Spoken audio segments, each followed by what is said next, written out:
Allahu Allahu Allahu Allah Allahu Allahu Allahu Allah.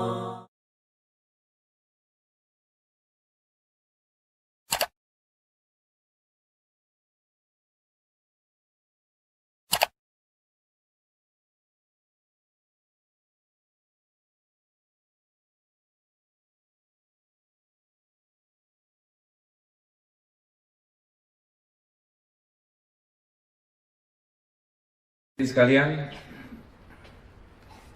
bagaimana cara mengatasi supaya ikhlas? Masih ingat rumusnya? Acungkan tangan, ada yang baru pertama kali datang hari ini? Alhamdulillah, terima kasih. Sudah takdirnya ketemu sekarang. Boleh saya ulangi 5 cara supaya latihan ikhlas? Jawab, kalau boleh, boleh, kalau tidak, tidak hadirin. Jangan membuat saya jadi keras suaranya. 1, latihan jangan ingin selalu diketahui orang. Ada yang sunnahnya diketahui, apa? Amalan wajib. Amalan fardu sunnah. Jadi tidak perlu ke masjid, diam-diam, rahasia, nggak perlu. Karena ketahuan, mau kemana? Mau ke masjid, bilang. Mau sholat duhur, mau sholat subuh, itu bagus. Tapi amalan sunnah tidak harus semua orang tahu. Misalkan buka waktu maghrib, buka saum sunnah, alhamdulillahirabbil alamin. Walaupun hanya dengan sate, nikmat luar biasa. Benar gitu? Subhanallah, dengan karunia Allah saya sudah 15 juz. Perlu gitu orang lain tahu. Termasuk lihat potret Ka'bah. Waktu itu saya sholat di sini nih ya. Nah ini dulu belum ada bangunan ini ya. Ada yang nanya, tidak harus diketahui orang seluruh amal kita. Makin banyak amal rahasia, makin bagus. Kalau semua amal kita diketahui orang, itu ciri-ciri memang kita masih menikmati orang tahu. Sedekah, ada orang tahu tidak apa-apa. Tapi yang tidak diketahui orang, usahakan lebih banyak. Bahkan istri pun tidak usah tahu. Suami tidak usah tahu kalau itu haknya. Anak tidak usah tahu. Harus punya amal yang dicontohkan Nabi dan kita bisa rahasia. Seperti tangan kanan dan tangan kiri tidak tahu. 2, jangan ingin selalu dilihat orang. Tadi diketahui. Kalau diketahui itu informasi. Kalau dilihat ada fisik. Silakan dicek. Ada orang, tidak ada orang, sama atau tidak. Kalau ada orang lebih bagus, tidak ada orang tidak bagus, berarti karena orang. Bu. Bolehkah ibu-ibu ingin kelihatan cantik? Untuk siapa? Suami siapa? Kok ketawa jawabannya? Kenapa ketawa Ustaz? Tidak boleh ngetawain ibu-ibu. Ibu-ibu ini antar, boleh kalian? Boleh. Untuk suami siapa? Leng tadi. Karena dia jadi ingat di depan suami nggak gini-gini amat ya. Kalau ada orang sholatnya jadi khusyuk, tidak ada orang lebih gesit, itu ciri-ciri. Ada orang ngajinya jadi merdu, tidak ada orang nggak ngaji malah. Kalau ada orang lihat sedekahnya besar, tidak ada orang tidak sedekah atau jadi sedikit, itu ciri-ciri itu. Bahwa kita memang lebih sibuk ingin dilihat orang. Makanya kalau kita ada orang jadi jaim, tidak ada orang lebih lagi. Misal sedekah, pas saudara ngeluarin 100 ribuan, ada orang rada lama masukinnya atau dikebet-kebet dulu. Hati ria nih, oh saya tadi bagus karena ada orang. Alhamdulillah. Tidak ada orang, keluarin 500 ribu. Ya Rob, hanya engkau yang tahu. Masukin potret dulu tren. Ah itu gagal. Kenapa harus pakai potret ya? Ada suami, enggak ada suami, Allah ada. Suami lihat, suami enggak lihat, Allah lihat. Orang yang belajar ikhlas sama aja. Ada atasan, tidak ada atasan, ada Allah. Dilihat orang, tidak dilihat orang, sama. Kalau ada orang, tidak ada orang, beda. Ciri-ciri kurang ikhlas. 3, jangan ingin dipuji. Puji, caci, ember jatuh, sama. Hanya getaran udara yang merambat ke telinga. Tidak ada efek apa-apa secara fisik maupun psikologis kita, kecuali yang memang nggak ikhlas. Bu, terutama ibu-ibu yang baru ngaji sekarang ya, yang lain udah diam, udah tahu diam, awas, jangan ganggu ya.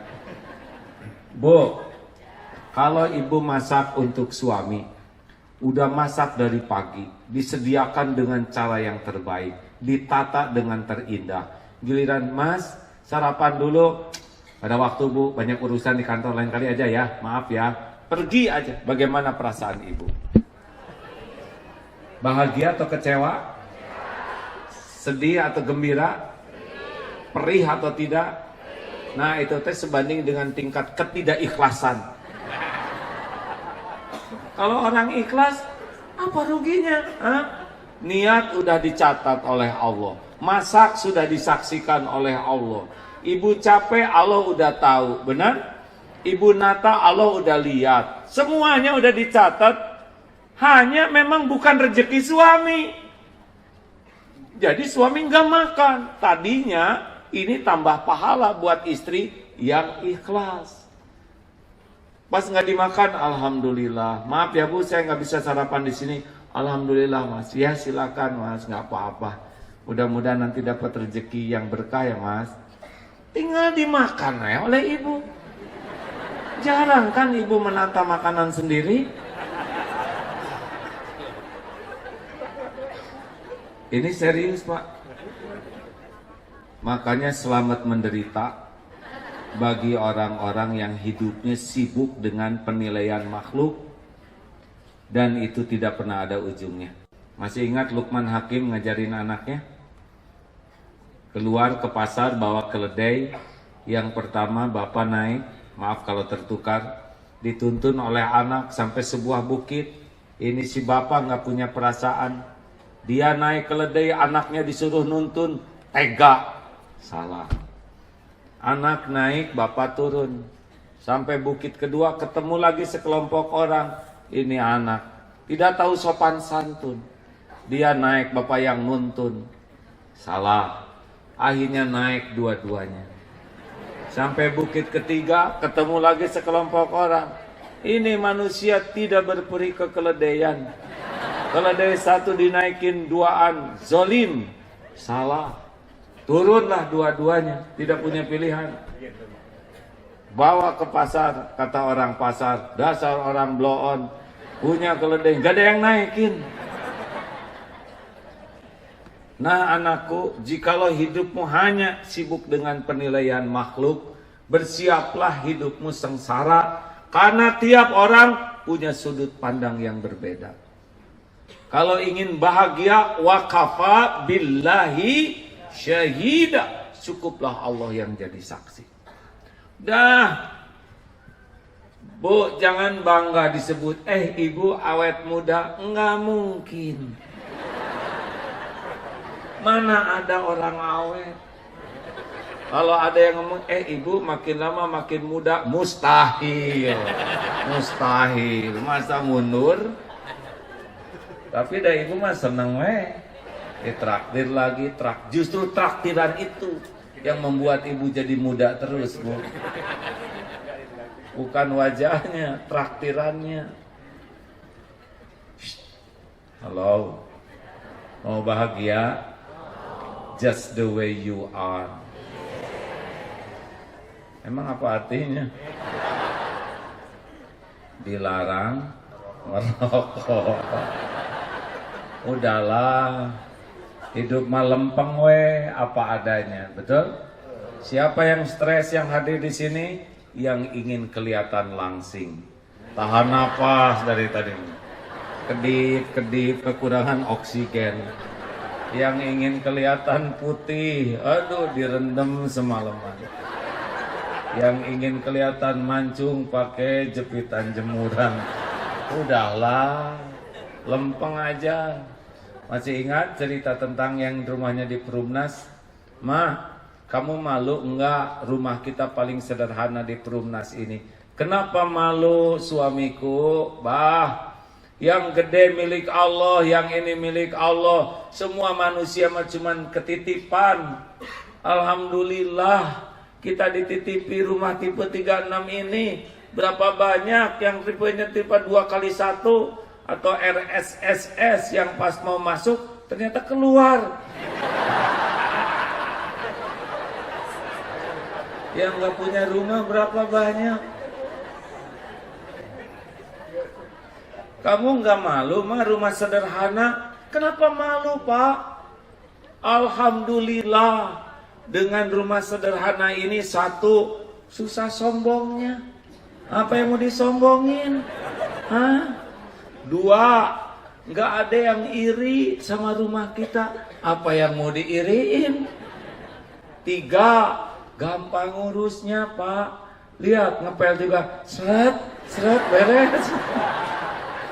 Empat, dengan sederhana begini nggak diminatin maling. Berapa kali maling masuk ke rumah kita dan prihatin, bisa nyumbang dia. Dan yang kelima, Pak, rumah sederhana ini insya Allah ringan hisabnya. Apa yang mau dihisab? Piring 5, ya, sendok 2. Lihat orang yang belanja ke supermarket, makin banyak belanjaannya, makin banyak hisabnya, perhitungannya. Betul? Bu, bahaya mana gelang berlian atau karet gelang? Jawab, Ibu pengen gelang berlian. Tegang, Bu. Garong tuh minatnya sama berlian, bukan sama karet gelang. Belum riaknya. Coba itu. Makanya hidup mah proporsional saja. Yang punya gelang sok pakai, ya nggak apa-apa. Tapi nggak usah riak. Udah rezeki dari Allah, betul? Lempeng, enak hidup tuh. Oh, kenapa dong pakai sorban? Saya pakai sorban menghormati majelis ini, bukan supaya dipuji. Belum tentu orang muji kepada saya pakai sorban. Ada yang kayak Pangeran di Ponorogo, ada yang nyangka ngikutin A.A. Jimmy, macam-macam, kebalik-balik yang. Ada yang sangka kecelakaan di perban. Dalah hidup mah. Berpakaian itu bukan untuk dipuji, berpakaian yang baik itu untuk menghormati. Beda antara pengen dipuji dengan menghormati. Bu, Ibu, jujur, awas ya. Lamaan mana dandan dengan sholat sunnah?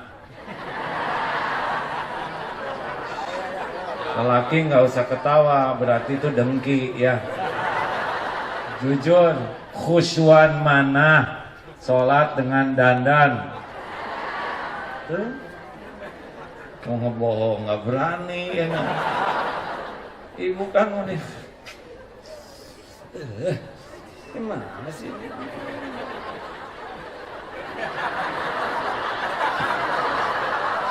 Ayo, apa? Udah tahu nggak mau istrinya pakai jilbab begini?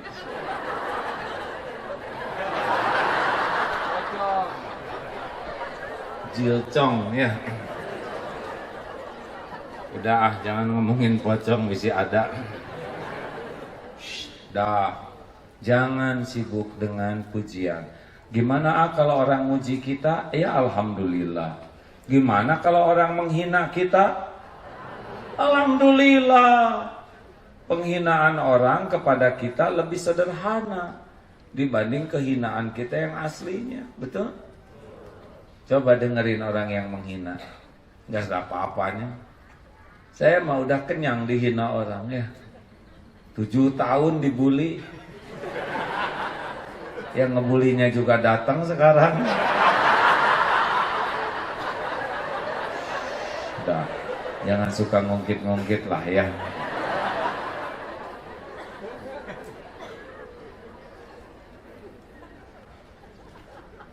Saya baca tuh yang menghina-menghina, yang ngebully, yang nulis jelek di medsos itu nggak ada apa-apanya. Tidak ada apa-apanya dibanding dengan kehinaan yang diketahui Allah tapi tidak diketahui orang lain. Paling Agim, Ustadz kawin lagi. Itu bukan menghina itu fakta ya. Kenapa saya disebut? Ada juga yang nyebut, Agim, kenapa di TV mah gede, kok aslinya kecil? Itu juga fakta ya. Di mana saya tersinggungnya? Tersinggung itu kalau kita tidak jujur melihat diri kita sendiri. Disebut bodoh, sakit hati karena merasa pintar. Pintar apanya? Nah, jangan pengen dipuji, jangan takut dicaci. Jangan pengen dipuji, jangan takut dicaci. Dan nggak apa-apa. Tapi dia ngomongnya menghina. Biarin, itu mulut dia. Kita punya mulut sendiri. Kenapa capek mulut orang kita pikirin? Tapi dia ngomongnya jelek. Ngomong apa? Monyet. Kita kan bukan monyet ya kan? Berarti dia belum tahu monyet. Tinggal jawab, bukan, beres. Kita tersinggung karena menjiwai ya kan? Ya kan, yang tersinggung yang mirip kan? Sok, orang gendut disebut kurus nggak tersinggung. Kurus biasa aja. Tapi orang gendut, gemrot, tersinggung dia. Karena mirip. Kenapa disebut monyet tersinggung? Karena kalau nggak merasa mirip, pede. Monyet, bukan. Assalamualaikum. Teori emang gampang, aslinya mah enggak dongkrak aja. Udah Kalau mau beli sesuatu tanya, ini teh saya beli teh pengen apa? Pengen dipuji orang. Terus mau ngapain? Apalagi sampai nyicil demi dipuji orang. Mau ngapain? Orang yang muji nggak pernah bantuin cicilannya. Tetap aja kita yang nyesek, bener? Ini serius. Bagaimana wanita pakai bulu mata palsu? Ya terserahlah. Saya nggak akan ikut campur, tapi hati-hati ya, karena itu kan seperti bawa barbel kalau tangan itu kan bisa berotot nanti ini. Silakan tanya aja kenapa saya nggak mau ikut campur urusan wanita, tapi bolehlah ditanya apa sih yang saya cari.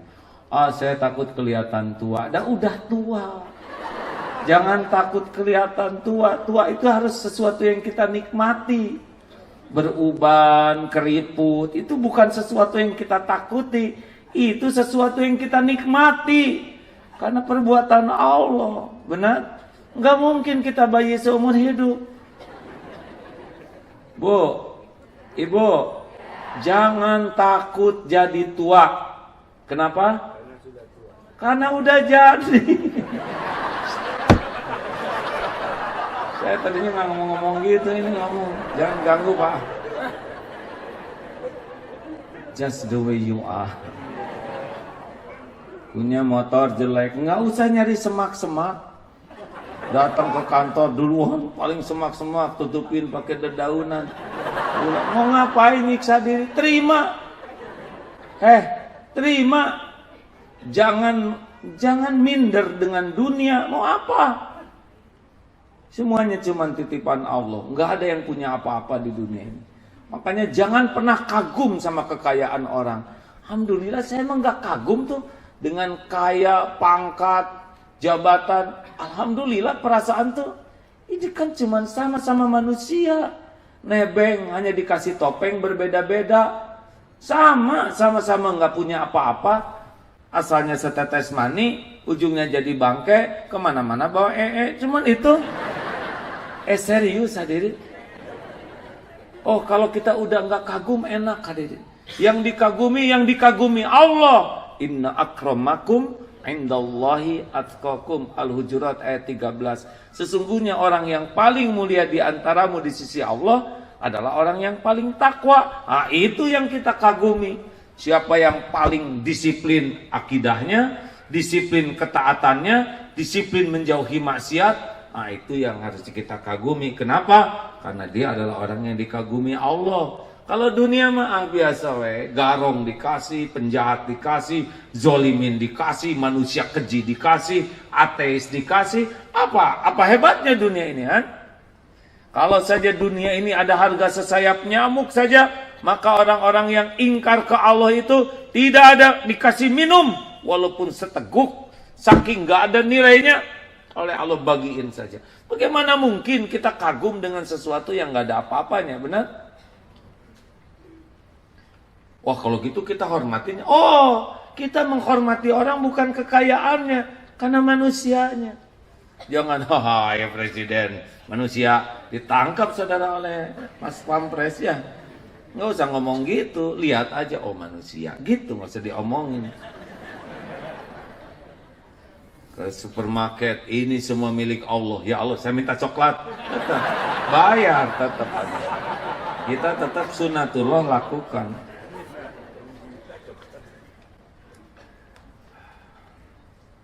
Alhamdulillah. Jadi begitulah yang keempat, jangan ingin dihargai. Gini hadirin, kalau nyesek harusnya. Kalau ingin dihargai, dicintai, dihormati, dikagumi, itu nyesek ke sini. Kenapa? Allah aja bikin nyesek, kan Allah yang menggenggam hati kita. Tapi kalau itu bahagia. Ingin menghormati, ingin memberi, ingin mencintai, ingin memuliakan, ingin menghargai. Kalau itu ke Allah, ingin disayang Allah, kalau ke makhluk ini rumus. Kalau nggak percaya, rasakan pada waktu hati nyesek. Pasti hati kita ini sedang dipenuhi harapan ke makhluk. Ayo, dihargai manusia biasa aja, karena aslinya kita ini tidak berharga, karena Allah saja menutupi. Betul? Bu, Ibu, punya dosa tidak? Gini, acungkan tangan yang tidak punya dosa. Acungkan tangan yang dosanya sedikit. Ini pertanyaan berulang. Ibu ngacung nggak? Oke, pas ya. Acungkan tangan yang dosanya sedang. Acungkan tangan yang merasa banyak dosa, jujur. Kenapa nggak ngacung? Karena saya banyak sekali. Ya apalagi pilihannya. Kalau tiap dosa, Bu, kalau tiap dosa, satu dosa ngeluarin satu bau, kira-kira ibu-ibu ini bau apa? Pikirin, jawab Bu. Bau apa Bu? Satu dosa ngeluarin satu bau. Kira-kira suami menghargai ibu enggak? Jawab Bu, jawab. Adik, jangan bikin emosi. Jawab. Mukul kemana nih ya? Jawab. Anak-anak menghargai ibu yang super bau enggak? Kira-kira ada temen yang mau duduk sebelahan? Jawab. Jadi aslinya Bu, ibu tuh digimanain tuh kalau dibalas dengan bau aja? Dikucilkan Bu. Saya juga nggak mau ibu-ibu ngaji kesini dengan bau super kayak gitu. Susah ceramahnya. Suami besar kemungkinan nalak Bu ke istri super bau. Betul? Walaupun ibu dandan dengan yang segala moronyoy. Nah bau mah bau. Ini serius Bu. Jadi ibu dihargai itu karena Allah nutupin aja. Orang-orang kan tidak tahu cicilan ibu. Pak, Tegang lelaki. Lelaki. Punya dosa? Banyak atau banyak sekali? Banyak sekali atau luar biasa banyaknya? Awas, yang gak ngaku itu celaka tuh ya. Kalau tiap satu dosa mengeluarkan satu belatung dari tubuh ini, bagaimana kira-kira penampilan kita? Mata tuh belatung semua, ya kan? Mata kita kan mata yang sering zina. Telinga belatung, otak belatung, sekujur tubuh belatung. Mau pakai jas sehebat apapun, pakai cincin semahal apapun, arloji semewah apapun, menjijikkan. Itu kalau dibalas hanya dengan belatung, Allah nutupin aib kita. Betul? Makanya biasa-biasa aja lah, nggak usah petantang-petenteng. Kalau orang sudah pengen dihargai, suka nyebelin kelakuannya, gampang tersinggung, gampang jengkel. Biasa-biasa aja. Tapi kan keren dikawal polisi. Yang dikawal siapa? Tidak hanya orang penting, penjahat penting juga dikawal, ya kan? Jenazah juga dikawal. Mobil yang awalnya sama, Pak, bunyinya sama. Dah, nggak usah petantang-petenteng, biasa-biasa aja. Kenapa nggak dikawal-kawal ke sana? Ya mau ngapain dikawal kiwil, ya kan? Apa tidak bahaya? Nggak ada tuh yang ngebahayain saya. Dan tidak akan terkena musibah illa biiznillah. Enak. Tidak ada malaikat, ada Allah. Wa huwa ma'akum aina ma kuntum wallahu bima ta'maluna basir. Ya siapalah saya, yang mau nyelakain saya juga rugi sendiri, betul? Halo? Ya sudah begitu. Terakhir, jangan ingin dibalas budi. Bu, kalau ibu lagi nyapu di depan rumah, terus ada sales girl ke rumah, bibi.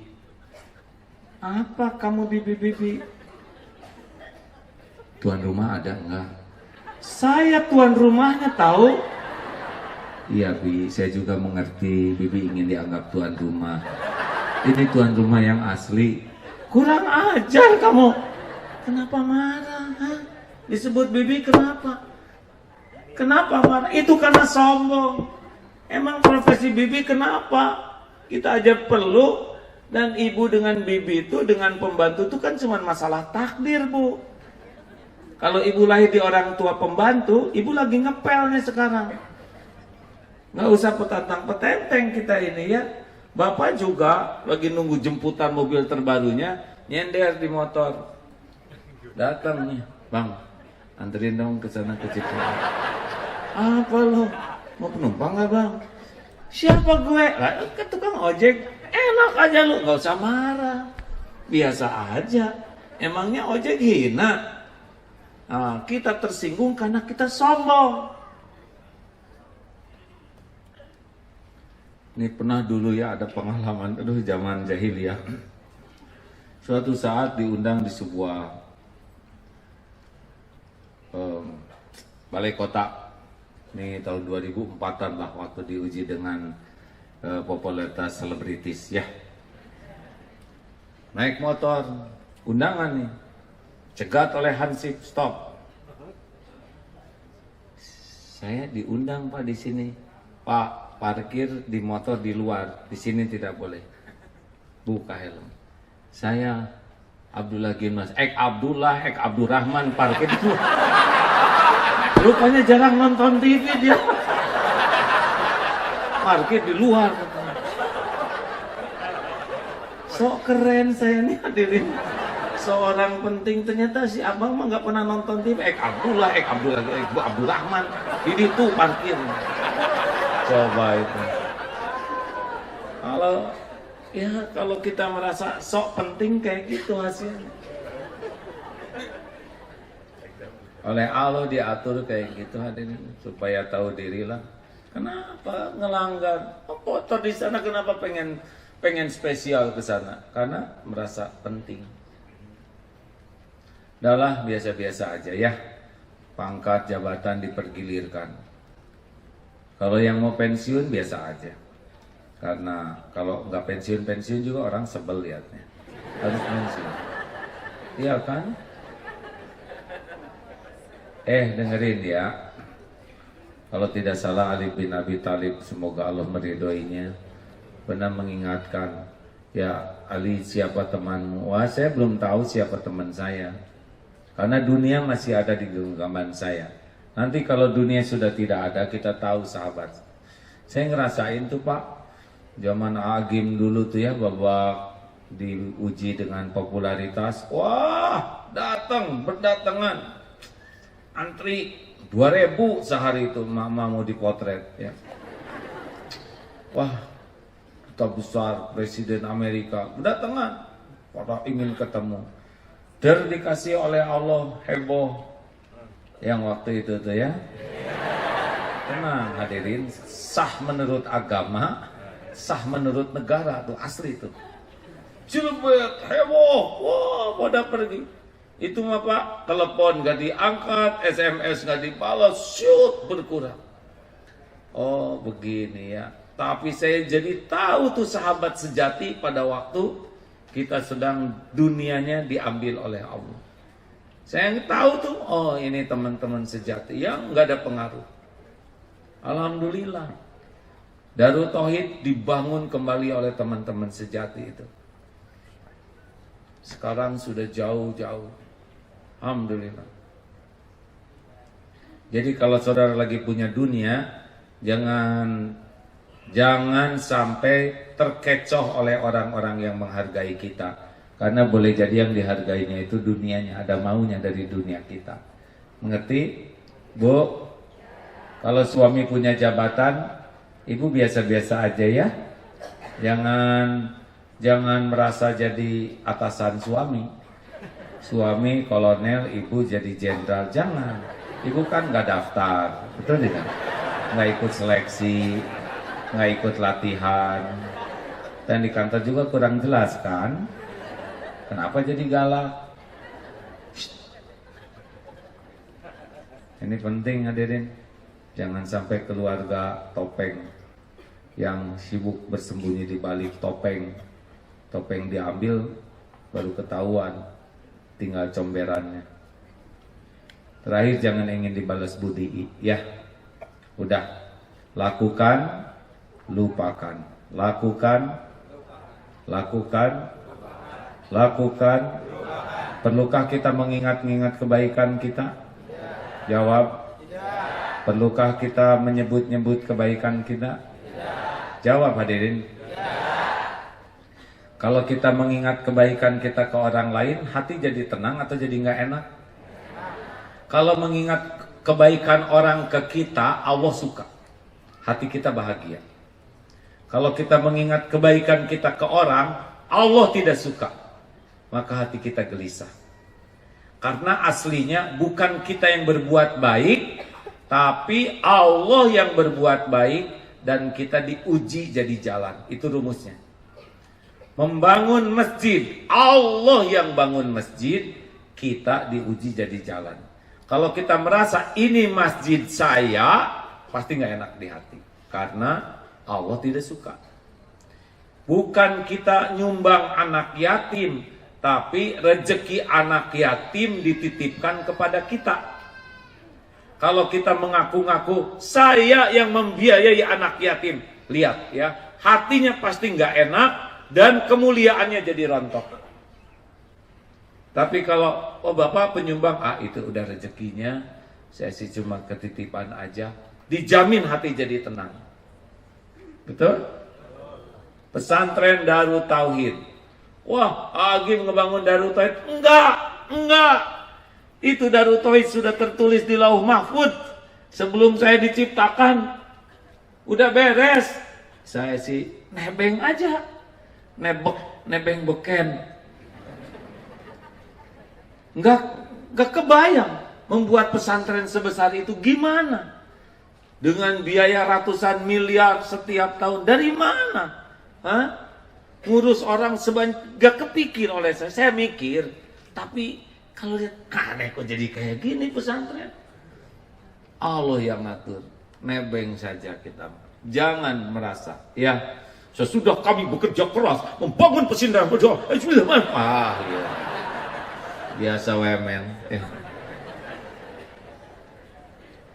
Alhamdulillah, Allah lah yang mengatur. Allah mendatangkan orang-orang, Allah mendatangkan para dermawan, Allah mendatangkan para intelektual, Allah yang menggerakkan. Tinggal ikut bersyukur aja dan tobat. Fasabbih bihamdi rabbika wastaghfir.